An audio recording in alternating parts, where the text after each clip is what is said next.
Perú 2, Bolivia 0. En un partido donde no se esperaba nada, donde el estadio estaba prácticamente vacío y donde mucha gente se estaba quedando dormida, ya para cuando estaba empezando el segundo tiempo porque no pasaba nada, Perú marcó dos buenos goles de parte de Piero Magallanes y Vasco Soller con un pase previo de Juan Pablo Goycochea, que increíblemente sí cuenta para el ranking FIFA. Ha tenido todo lo necesario para que sea considerado como un partido oficial. Por un año, Perú cierra un año muy complicado con una victoria amistosa y con muchos jugadores que no habían debutado nunca con la selección, y Bolivia cierra el año habiendo clasificado al repechaje pero lleno de dudas, ya que con el nivel que han demostrado en sus amistosos y sobre todo con esta derrota contra Perú, no se le tiene mucha fe para el repechaje del próximo año. Vamos a ver qué fue lo más importante que pasó y qué nos dejó este último amistoso del año. Ganarle a Bolivia de local para Perú tendría que ser básico, pero esta victoria se siente diferente porque la selección era diferente. El único jugador que era una figurita repetida fue Pedro Galese en el arco. El resto eran todos futbolistas de la liga local con poca experiencia a nivel internacional o con ninguna experiencia con la selección peruana, por lo cual mucha gente estaba poco emocionada con el partido. Es más, el marco del encuentro fue bastante triste, ya que las gradas del estadio estaban vacías. Algo normal, ya que las entradas estaban demasiado caras y el partido no se jugó en Lima, se jugó en Chincha. Para llegar al partido tenías que hacerte un viaje de 3 horas y con los precios de las entradas como estaban, era bastante obvio que no se iban a vender y tuvimos esta imagen bastante triste de las gradas vacías con muy poca gente y para colmo, en un estadio en el que Perú nunca antes había jugado. Pero la cosa no termina ahí. Si bien el marco era bastante extraño, el partido arrancó siendo muy aburrido. No había demasiadas ocasiones de gol. Parecía que ni Perú ni Bolivia tenían el nivel suficiente para hacerse daño siquiera. Lo intentaban, pero no les salía. Los bolivianos fuera de la altura se nota que son un equipo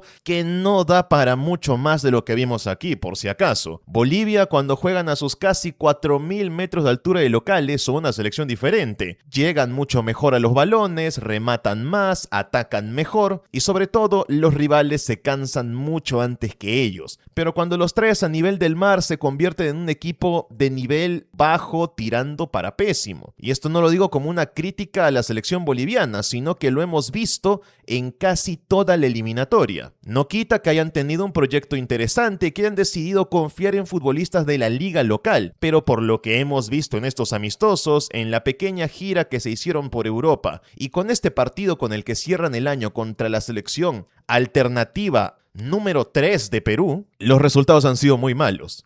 Y esta selección peruana tenía no solo al tercer entrenador interino del año, Gerardo Ameli, sino también a un once que en la vida había jugado junto, pero donde destacaron Piero Magallanes, el delantero de Sport Huancayo, extremo derecho, que se hizo el golazo más impresionante del partido, que literal despertó a la gente en sus casas y en las tribunas, porque no me dejarán mentir, la mayor parte del público, antes de que llegue el 1-0 de Perú, estaba quedándose dormida. Y el golazo de Magallanes hizo que la gente vuelva a abrir los ojos para ver el partido. Fue un golazo de larga distancia que también tuvo una pequeña ayuda con el desvío con un jugador boliviano. El balón se cuela por encima del arquero de Bolivia y Magallanes celebra su primer gol como profesional con la selección. Futbolista de 24 años al cual no mucha gente tenía seguido a menos que vean mucho la liga peruana, ya que sí había jugado bastante con Sport Huancayo. El segundo gol llega por parte de Vasco Soller en una jugada bien armada combinada por parte de Perú, tal vez la primera jugada bien armada de la selección peruana en todo el segundo tiempo, donde Juan Pablo Goycochea, que había entrado de recambio por Matías Zúcar, pica por la parte izquierda y le sirve el balón a Vasco Soller, que también había entrado de recambio,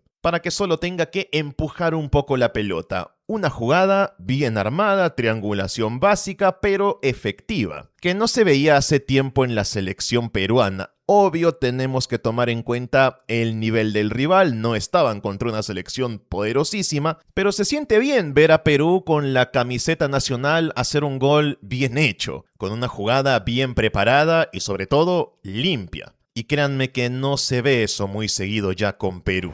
Este es un mensaje para todos los que nos siguen y quieran buscar un lugar para demostrar cuánto saben de fútbol Y nosotros tenemos el lugar perfecto para hacerlo con total seguridad. Y ojo, basta con decir que son patrocinadores oficiales de la UEFA Champions League para que se convenzan. Te dan ofertas como tu fija asegurada, o sea que te devuelven el dinero incluso si pierdes, aplicando términos y condiciones. Además, no querrán perderse tampoco la gran final de Cusco contra Sporting Cristal, donde tienen unos superaumentos increíbles. Puedes utilizar el código ALEX365 para que aproveches todas las ventajas como ver partidos en vivo. Todos los detalles los tienes abajo. Tengo que destacar que la mayor parte de los ataques peruanos, los buenos, llegaron cuando se hicieron los cambios. De hecho, los dos goleadores son jugadores que arrancaron el partido en la banca, Piero Magallanes y Vasco Soller. El 11 como tal, con Matías Zúcar jugando de 9, que se nota que lo pusieron de 9 porque es el que tenía más experiencia. El Rusito Neira, que hasta ahora no sé por qué le llaman el Rusito, con la 10. Y Rodrigo Vilca jugando por los extremos, no me generó mucha seguridad. Parecía un equipo que lo habían armado literal ayer y que esta gente no se había conocido nunca, lo cual tiene una parte de verdad. La mayoría de estos chicos, este fue su primer partido jugando juntos. Y eso hizo que el equipo durante casi 60 o 70 minutos se viera muy espeso, muy pausado. Costaba armar jugadas, se iban los balones, malos controles, poco entendimiento entre los jugadores. Que si fuera un partido de eliminatorias sería preocupante, pero como es un partido amistoso, esto ya no importa tanto. Porque al fin y al cabo los amistosos son para eso, para probar futbolistas y para encontrar nuevas soluciones, y lo más importante, encontrar uno o dos jugadores que te puedan servir para el próximo año. Y creo que eso sí sirvió en este amistoso, que era el amistoso del que menos expectativas había. Se habló mucho más del Perú-Chile, del Perú-Rusia, y el Perú-Bolivia, la verdad es que la gente ni siquiera se acordaba de que se iba a jugar hoy, y fue el que mejor sensaciones dejó. Piero Magallanes es un chico con un talento bastante bueno con la pegada al balón que tiene. Esto no significa que vaya a ser un crack ni que tengamos que elevarlos por los cielos por la desesperación que pasamos, pero sí creo que al menos deberían intentar probarlo un poquito más, así sea por la confianza y para darle al público algo diferente. Ya el hincha peruano está cansado de ver toda la vida las mismas caras de siempre de los últimos 6 años. Están hartos, ya no les gusta, desean algo nuevo. Un nuevo aire con la selección, futbolistas de clubes que no necesariamente tienen que ser de Lima tampoco. Puedes probar a un chico de Sport Huancayo, puedes probar a uno de Cusco. Vasco Soller, que se fue a jugar a Portugal al Gil Vicente, es uno de los pocos que estaban en el extranjero y es una joven promesa, habiendo marcado también su primer gol con la selección, lo cual nos deja con dos buenas noticias. Vasco Soller parece ser un futbolista que tiene un potencial importante para un futuro. No digo que lo tienen que hacer titular de Perú porque creo que todavía no tiene el nivel para eso, pero sí es al menos un jugador al que habría que seguirlo de cerca por un tiempo, a ver hasta dónde llega y que sienta también la presión de que hay gente que confía en él, para que en un futuro pueda ser un buen jugador de selección.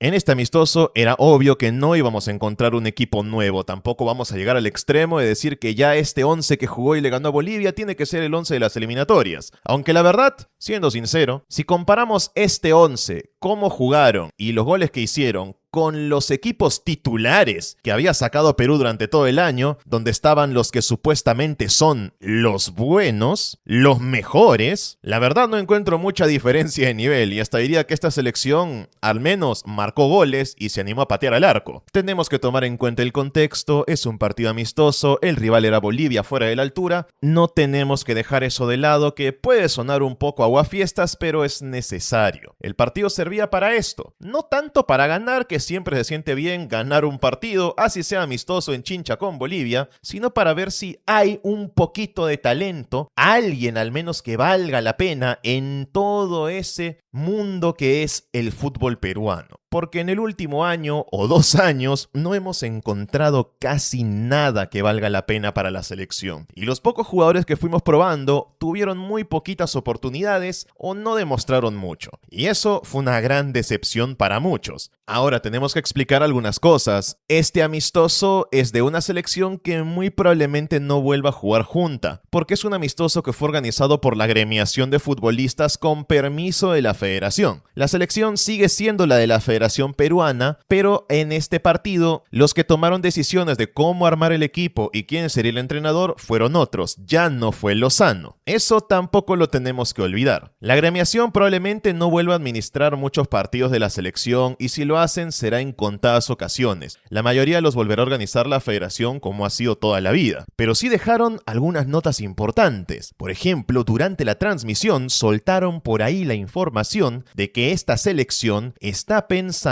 presentar a Puno como una alternativa para que Perú sea local en eliminatorias. Lo soltaron en un momento, así por unos segundos, pasó un poco desapercibido, pero a mí el mensaje me quedó. Perú quiere armar un equipo con jugadores locales y llevarlos a la altura. Ese es el plan para la próxima eliminatoria al Mundial y que lo vamos a profundizar más en un próximo video porque creo que el partido en sí futbolísticamente no dejó muchas cosas, aunque dejó un tremendo golazo de Piero Magallanes que habría que seguirlo mucho más de cerca, a él y a unos cuantos jugadores más.